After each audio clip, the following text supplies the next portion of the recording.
Israel உடனான ரூபாய் 10,000 கோடி ஒப்பந்தம் ரத்து. அதிரடி நடவடிக்கை மேற்கொண்ட ஸ்பெயின். இஸ்ரேல் உடன் மேற்கொண்ட 46 ஒப்பந்தங்களுக்கு தடை. அதலபாதளத்துக்கு சென்ற இஸ்ரேலின் பொருளாதாரம்.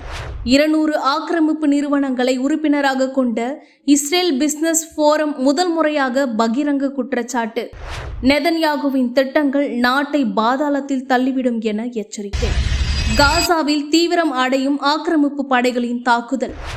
உயிர் பிழைக்க புதிய இடம் தேடி பெண்கள், குழந்தைகள், முதியவர்கள் கால்நடையாக பயணம். உலகமே கைவிட்ட துயரம்.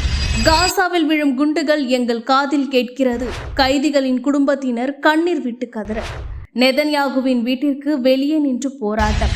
ட்ரம்பின் ஆதரவாளர் சார்லஸ் கிரிக்ஸாவில் புதிய திருப்பம். கொலையாளி ஜான்சன் இடதுசாரி சிந்தனையாளர் என தகவல். இஸ்ரேல் உடனான சுமார் 10,000 கோடி ரூபாய் மதிப்பிலான ஒப்பந்தங்களை ஸ்பெயின் ரத்து செய்துள்ளது.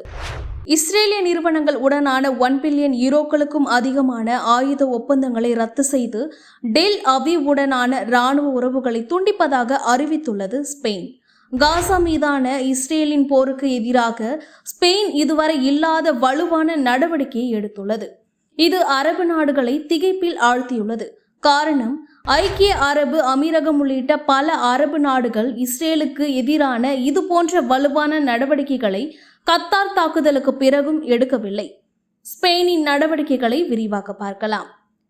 இஸ்ரேலின் எல்பிட் சிஸ்டம்ஸ் வடிவமைத்த 12 SCLAM ராக்கெட் லான்ச்சர் அமைப்புகளுக்கு கிட்டத்தட்ட 7,000 கோடி ரூபாய் மதிப்பிலான ஒப்பந்தத்தை ஸ்பெயின் முறித்துள்ளது. இதேபோல் இஸ்ரேலின் லைசன்ஸ் மூலம் தயாரிக்கப்பட இருந்த 168 டாங்கி எதிர்ப்பு ஏவுகணைகளுக்கான சுமார் 3,000 கோடி ரூபாய்க்கான ஒப்பந்தமும் தடை செய்யப்பட்டுள்ளது. மேலும் எரிபொருள் அல்லது ஆயுதங்களை ஏற்றி செல்லும் இஸ்ரேலிய கப்பல்கள் ஸ்பெயின் துறைமுகங்களில் நின்று செல்வது தடை செய்யப்பட்டுள்ளது. மேலும் இராணுவத்திற்கான பொருட்களை ஏற்றி செல்லும் விமானங்கள் ஸ்பெயின் வான்வெளியை கடப்பது தடை செய்யப்பட்டுள்ளது. இதேபோல் ஏற்கனவே இஸ்ரேலிடம் இருந்து பெற்ற ஆயுதங்கள், தொழில்நுட்பங்களை பயன்படுத்துவதை படிப்படியாக குறைக்க கைவிட உத்தரவிடப்பட்டுள்ளது. மற்றொரு பக்கம் காசாவிற்கான மனிதாபிமான உதவிகளை ஸ்பெயின் அதிகரித்துள்ளது. UNRWAக்கான பங்களிப்புகளை அதிகரித்துள்ளது மற்றும் காசாவுக்கான முன்னணி ஐரோப்பிய குரலாக ஸ்பெயின் தன்னை நிலைநிறுத்திக் கொண்டுள்ளது. நெதன்யாகுவின் போர் வெறியால் பொருளாதாரம் அதல பாதாளத்திற்கு சென்றுள்ளதாக இஸ்ரேல் பிசினஸ் ஃபோரம் முதல் முறையாக வெளிப்படையாக குற்றம் சாட்டியுள்ளது. இஸ்ரேலில் உள்ள சுமார் 200 பெரிய நிறுவனங்களை உள்ளடக்கிய உயர் அமைப்பு இஸ்ரேல் பிசினஸ் ஃபோரம். இந்த அமைப்பு வெளியிட்டுள்ள அறிக்கையில் போர் குற்றவாளி நெதன்யாகுவை கடுமையாக விமர்சித்துள்ளது. கத்தார் மீதான தாக்குதலை தொடர்ந்து இஸ்ரேலுக்கு எதிராக சர்வதேச நாடுகளின் புறக்கணிப்பு அதிகரித்துள்ளது. இது ஒரு வகையில் நல்லதுதான். அப்போதுதான் சுயசார்பு இஸ்ரேலை உருவாக்க முடியும் என நெதன்யாகு கூறியிருந்தார்.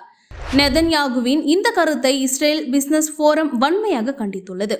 முன் எப்போதும் இல்லாத பொருளாதார படுகொழியை நோக்கி இஸ்ரேல் முன்னேறி கொண்டுள்ளது என்பதை நெதன்யாகு எப்போது உணர்வார் என அந்த அமைப்பு கேள்வி எழுப்பியுள்ளது. கடந்த 75 ஆண்டுகளாக மிக சிறந்த பொருளாதார கொள்கைகளின் விளைவாக 2 ஆண்டு போரை இஸ்ரேல் தாக்குப்பிடித்து பொருளாதாரத்தில் இன்னும் வீழாமல் போராடி கொண்டிருக்கிறது. ஆனால் இது கடைசி வாய்ப்பு. உடனடியாக போர் நிறுத்தப்படாவிட்டால் இஸ்ரேல் பொருளாதாரம் வேரோடு சாய்ந்துவிடும். ஏன், இஸ்ரேலின் இருப்பை கேள்விக்குறியாகிவிடும். வெளிநாடுகளில் இஸ்ரேலியருக்கோ அவர்களின் நிறுவனங்களுக்கோ எந்த பாதுகாப்பும் இருக்காது என அந்த அமைப்பு கவலை தெரிவித்துள்ளது. நெதன்யாகுவிற்கு எதிரான ஊழல் வழக்கு வேகம் எடுத்து வரும் நிலையில் காசா மீதான கொடூர தாக்குதலை ஆக்கிரமிப்பு படைகள் தீவிரப்படுத்தி வருகின்றன. செவ்வாய்க்கிழமை அதிகாலை முதல் பக்கம் வரை மட்டும் 24 பாலஸ்தீனியர்கள் காசாவில் ஆக்கிரமிப்பு படைகளால் கொல்லப்பட்டுள்ளனர்.